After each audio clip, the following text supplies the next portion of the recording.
তোর হবে।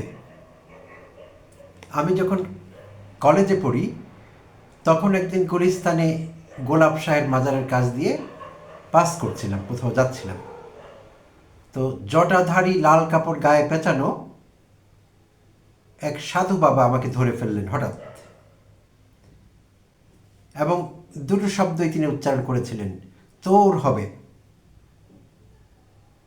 তো আমি তখন কলেজে পড়ি, বয়স কম, অত ভালো বুঝি না কিছু, কিন্তু সেইটুকু বুঝি যে মাজার কেন্দ্রিক এক ধরনের সাধু বাবা থাকেন সেখানে। তারা মানুষকে এইভাবে মানুষের দৃষ্টি আকর্ষণ করেন।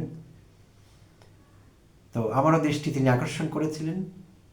তো কি হবে সেটা তিনি ব্যাখ্যা করেননি, আমিও তার কাছে জানতে চাইনি। সে অনেক বছর আগের কথা, নিশ্চয়ই কয়েক দশক হয়ে গেছে। তো আমি এখনো অপেক্ষা করছি, কারণ সাধু বাবা বলেছিলেন তোর হবে। কারণ লোকেরা বলে যে এইসব সাধু বাবাদের মধ্যে কি আছে বলা যায় না। এক শ্রেণীর লোক এটি বলেন, কার মধ্যে কি আছে বলা যায় না। তো তাই তো তো তাই আমি এখন অপেক্ষা করছি কি হবে সেই বিষয়ে মাঝে মাঝে ভাবছি এবং অপেক্ষা করছি যে নিশ্চয়ই কিছু না কিছু হবে। কি হবে আমি জানি না এখন। সুপ্রিয় দর্শক শ্রোতা, যে যেখান থেকে দেখছেন এবং শুনছেন, আসসালামু আলাইকুম এবং অনন্ত শুভকামনা সবার জন্য। তো কেন এই ব্যক্তিগত গল্প ফেদে এপিসোড শুরু করলাম সেই বিষয়ে আমি পরে ব্যাখ্যা দিচ্ছি। এপিসোডের শেষের দিকে এই ব্যাখ্যাটি আপনারা পেয়ে যাবেন। গতকাল শনিবার ঠাকুরগাঁও ১ আসনের বিএনপি দলীয় প্রার্থী এবং বিএনপির মহাসচিব মির্জা ফখরুল ইসলাম আলমগীর সাহেব নির্বাচনী প্রচারণা সমাবেশে বক্তব্য রাখছিলেন ঠাকুরগাঁও ১। তো সেখানে তিনি হিন্দু ধর্মাবলম্বী ভাই বোনদের দৃষ্টি আকর্ষণ করে কিছু কথা বলছিলেন। এটি মিডিয়ায় এসেছে, বিভিন্ন দৈনিকে, নিশ্চয়ই আপনাদের কারো নজরে পড়েছেনও হয়তোবা, আবার ইগনোরও করতে পারেন। তো মির্জা ফখরুল সাহেবের বক্তব্য নিশ্চয়ই গুরুত্বপূর্ণ, তাই আমি আবার খুঁটিয়ে পড়ি। তো আমি পড়লাম, বেশ মুগ্ধ হলাম এবং আমার কলেজ লাইফের কথা মনে পড়ে গেল। কিভাবে মিলাচ্ছি দুটো এখনই বলতে পারছি না, শেষে বলছি। তো ফখরুল সাহেব তার নির্বাচনী বক্তব্যে অনেক কিছুই বলেন, নেতৃস্থানীয়রা, তিনিও বলেছেন, এটি স্বাভাবিক। তো সব কথার মধ্যে তিনি আবার ৭১-এর প্রসঙ্গ টেনে এনেছিলেন। তো তিনি বলেছিলেন যে ৭১-এ একটি দল পাকিস্তানের পক্ষে কাজ করেছে, তো সেই দলটি একবারের জন্য এখনো ক্ষমা চায়নি। যেই দল স্বাধীনতায় বিশ্বাস করেনি তাদেরকে বিশ্বাস করা যায় না। চমৎকার, প্রতিটি বাক্য, শব্দচয়ন, বাক্য গঠন, ডেলিভারি অসাধারণ। কাটা কাটা কথা একদম, তাই না? বুলেট পয়েন্টে। তো যারা স্বাধীনতায় বিশ্বাস করেনি তাদের বিশ্বাস করা যায় না। তো নিজের অবদান সম্পর্কে বলছিলেন যে তিনি, তার বিরুদ্ধে ১১৭টি মামলা হয়েছিল, ১১ বার জেলে গিয়েছিলেন, সাকুল্যে ৩.৫ বছর জেল কেটেছেন, ইত্যাদি ইত্যাদি। তো সেখানে তিনি হিন্দু ভাই বোনদের দৃষ্টি আকর্ষণ করবার জন্য বলছিলেন যে আপনারা ভোট কেন্দ্রে যাবেন, নিশ্চিন্তে ভোট দেবেন, ভোট দেওয়া শেষ হলে আবার নিরাপদে ভোট কেন্দ্র ত্যাগ করবেন, সেখান থেকে চলে যাবেন, কোনো সমস্যা হবে না। যদি সমস্যা হয়, আপনাদের সমস্যা দূর করবার জন্যে আমি হব প্রথম শহীদ। হিন্দু ধর্মাবলম্বী ভাই বোনদের, ভোটারদের নিরাপত্তা নিশ্চিত করবার জন্য মির্জা ফখরুল ইসলাম আলমগীর সাহেব শহীদ হওয়ার বাসনা ব্যক্ত করেছেন কালকে। মুগ্ধ হয়ে গেছি। এত ত্যাগী নেতা কোনো দলে আছে? কেউ শুনেছেন কখনো? তাও আবার হিন্দু ভাই বোনদের জন্য শহীদ হয়ে যাবেন। তো এত উদারতা, এত মহানুভবতা আমি আমার লাইফে কখনো দেখিনি, কারো কাছে শুনিও নিয়ে। আমি আসলেই স্তম্ভিত হয়ে গিয়েছি। যখন পড়ছিলাম কিছুক্ষণ আমি চুপচাপ সেখানে অপেক্ষা করছিলাম যে কি পড়ছি, এবং আমি মিস করছিলাম যে আমি কেন সেই মহাসমাবেশে, সেই মহতী অনুষ্ঠানে থাকতে পারলাম না, যেখানে মির্জা ফখরুল ইসলাম আলমগীর সাহেব এমন একটি মহৎ কথা বলেছেন। মহতই তো, তাই না? নিশ্চয়ই আপনারা আমার সঙ্গে একমত হবেন। যদি হিন্দু ভাই বোনদের কারো নিরাপত্তা বিঘ্নিত হয় কোনো কারণে, এবং সেইটি ঠেকাবার জন্য যদি কাউকে শহীদ হতে হয়, তিনি হবেন প্রথম শহীদ, এই কথা তিনি বলেছেন। খুবই গুরুত্বপূর্ণ কথা। এইটির সারে নজরুল, ভাব সম্প্রসারণ, সারাংশ যেটি করি না কেন অসাধারণ হতে পারে, এবং দিনের পর দিন এটি নিয়ে বিশ্লেষণ চলতে পারে, বক্তৃতা হতে পারে, সিরিজ বক্তৃতা, কনফারেন্স হতে পারে, সিম্পোজিয়াম হতে পারে, অনেক কিছু হতে পারে এটি নিয়ে। অল্প কথায় তিনি অনেক কিছু বলে দিয়েছেন, অনেক কথা যাও যে বলে কোনো কথা না বলে, কথা অল্পই বলেছিলেন কিন্তু অনেক অনেক কথা কিন্তু সেখানে আছে। সুপ্রিয় দর্শক শ্রোতা, চমৎকার। এবং তিনি বলছিলেন যে ধর্মকে ব্যবহার করছে একটি দল, জামায়াত ইসলামকে ইঙ্গিত করছিলেন নিঃসন্দেহে, ধর্মকে ব্যবহার করছে। তো এখন কথা হলো, ফাইন, ধর্মকে ব্যবহার করা অপরাধ, জামায়াত সে অপরাধ করছে এবং করেছে।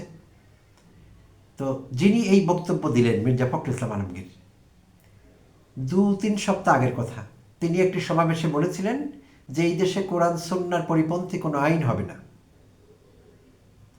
বিএনপি ক্ষমতায় গেলে কোরআন সুন্নাহ পরিপন্থী কোনো আইন রাখবেন না, কোনো আইন প্রণীত হবে না, কোনো আইন এখানে হবে না এটি।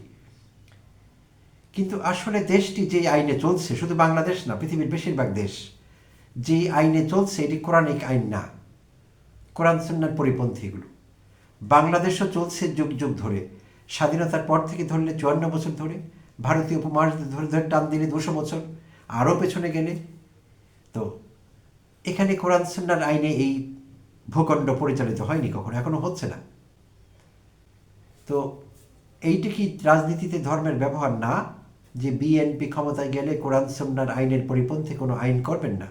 আমি কিন্তু এটি বলছি না যে কথা বলে তিনি কোনো অপরাধ করেছেন।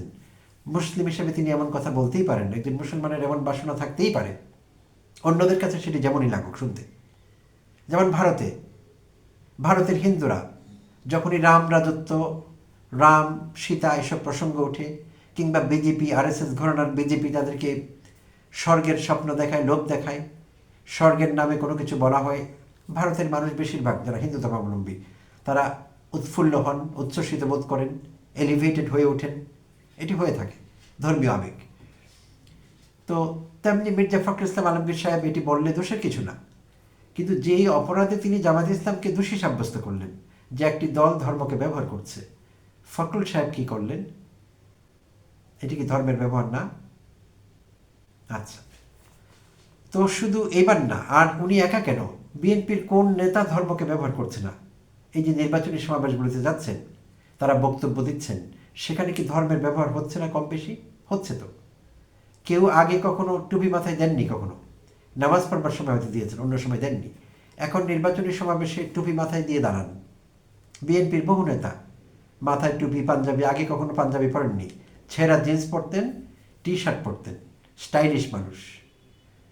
তো তাকেও দেখা যায় টুপি মাথায়, আতর গোলাপ লাগিয়ে। আগে পারফিউম দিতেন, বিদেশি পারফিউম, এখন আতর লাগান, বাইতুল মোকাররম থেকে বিশেষ আতর নিয়ে আসেন, কিংবা সৌদি আরব থেকে অর্ডার করে আনেন, কারণ ভোটাররা খুশি হবে আতরের গন্ধ পেলে। তো এইসব চলছে। ধর্মের ব্যবহার কে করেনি? শেখ হাসিনা করেনি? শেখ হাসিনা ধর্মান্ধতার বিরুদ্ধে কথা বলতেন, শেখ হাসিনা মৌলবাদ নিয়ে কথা বলতেন, শেখ হাসিনা তথাকথিত প্রগতিশীলতার পক্ষে কথা বলতেন। শেখ হাসিনা কি ধর্মকে ব্যবহার করেননি? শেখ হাসিনা কওমি জননী কিভাবে উপাধি পেয়েছেন? ধর্মকে ব্যবহার করেই তো। তো প্রতিটি শাসক, প্রতিটি দল, বেশিরভাগ নেতা ধর্মকে ব্যবহার করছেন প্রয়োজন অনুযায়ী। তো ফখরুল সাহেবও করবেন, এতে অবাক হওয়ার কি আছে? তো এখন কথা হলো, যেই হিন্দু ভাই বোনদের দৃষ্টি আকর্ষণ করা হলো, এখন নির্মম সত্য, তেত সত্য যদি বলতে হয় আমাকে, তাহলে আমার লাইফ এক্সপিরিয়েন্স থেকে আমি বলছি, আমি নারায়ণগঞ্জ শহরের আশেপাশের কথা বলবো, পুরো শহর এলাকার কথা বলবো। একসময় সেখানে রাজত্ব করতেন শামীম ওসমানরা। তো শামীম ওসমানও বিশাল মুক্তিযোদ্ধা, বিশাল বড় মাপের মুক্তিযোদ্ধা, স্বাধীনতার পক্ষের শক্তি, মুক্তিযুদ্ধের চেতনার ধারক বাহক।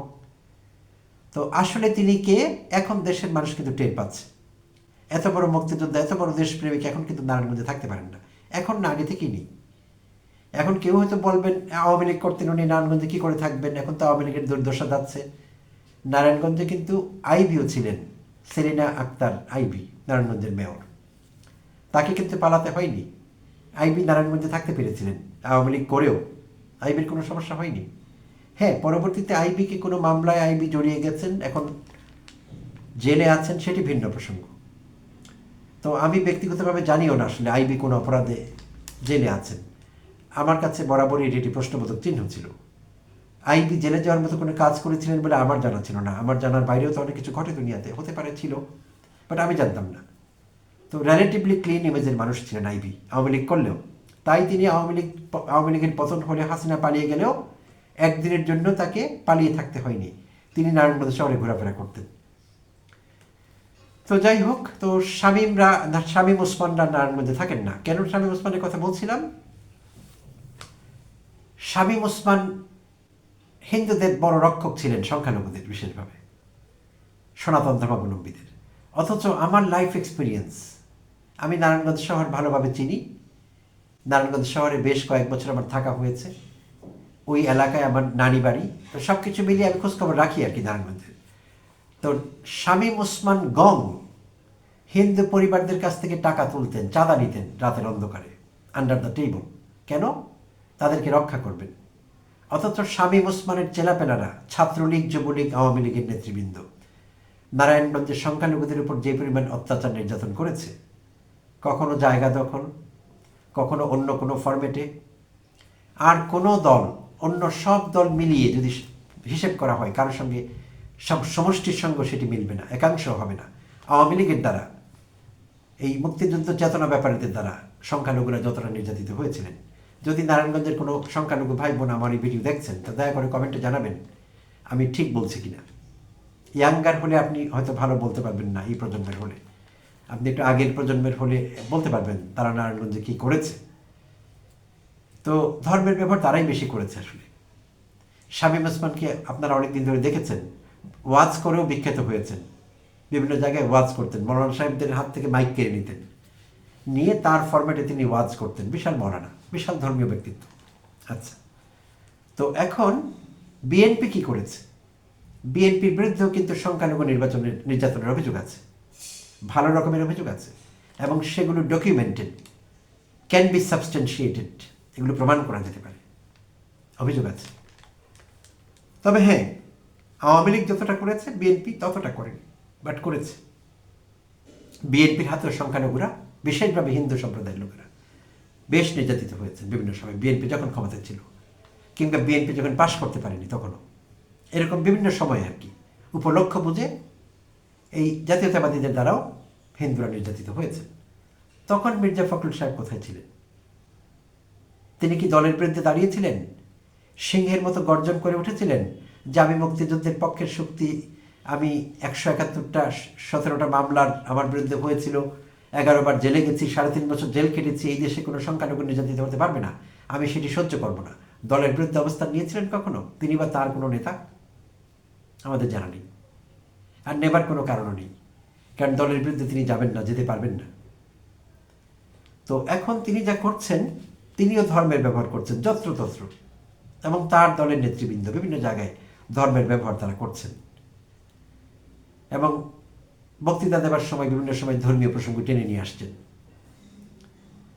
তো তারা সুবিধাজনকভাবে করছেন, আর অন্য দলের প্রতি আঙুল তুলছেন। কেন তুলছেন? কারণ সেই দলটি ডিক্লেয়ার দিয়ে ধর্ম পালন করছে, ধর্মের কথা বলছে, তারা ধর্মীয় ভাবাদর্শগত ব্যাপার তাদের দলের মধ্যে আছে, দলটি শুরুই এইভাবে। সো তারা তো ধর্মের কথা বলবেনই। কিন্তু যারা ধর্ম সম্পর্কে এত অ্যালার্জি যাদের, তারা কি করে প্রয়োজন মতো বিভিন্ন জায়গায় সিচুয়েশনকে ম্যানিপুলেট করবার জন্য ধর্ম নিয়ে এতটা কথা বলেন।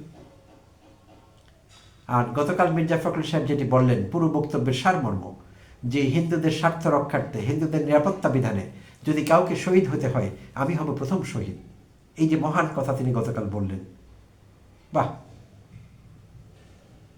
মুগ্ধ, আমি মুগ্ধ। নিশ্চয়ই আপনারা মুগ্ধ হয়েছেন প্রিয় দর্শক শ্রোতা। তো তাই আমার মনে হয়েছে, আমি যখন নিউজটি পড়েছি তখনই আমার মনে হয়েছে যে ফখরুল সাহেবের কিছু হবে। আমাকে বলেছিলেন সেই সাধু বাবা, সেই পাগলা বাবা তোর হবে। এখন আমার মনে হচ্ছে তিনি, ফখরুল সাহেব নিজেই বলছেন যে তিনি জীবন সায়নে দাঁড়িয়ে আছেন। আমি বলছি না, কিন্তু আমি চাই তিনি আরও দীর্ঘজীবী হন, বহু বছর বাঁচেন। তিনি বলছিলেন যে এটি তার শেষ টার্ম, এরপর তিনি নিজের থেকে আর বাঁচার আশা করছেন না হয়তো। তো যাই হোক, সেটি যদি হয়, আমি চাই না এটি ঘটুক। তো এখন তার কিছু হবার সম্ভাবনা আছে কিনা আমি জানি না, কিন্তু আমার কেন জানি মনে হচ্ছে এখনও তার অনেক কিছু হবার বাকি আছে, এবং সেটি তার হবে এবং এবারই হবে। কারণ এমন মহান কথা যিনি বলতে পারেন, এমন মহানুভবতা যিনি দেখাতে পারেন, তার কি না হয়ে পারে? আমার হয়নি, কারণ আমি খুবই ক্ষুদ্র মানুষ, সাধারণ মানুষ, কিন্তু তার হবে বলে আমার মনে হচ্ছে। ধন্যবাদ দর্শক শ্রোতা, এতক্ষণ আমাকে সহ্য করবার জন্য। আবারও কথা হবে অন্য কোনো এপিসোডে।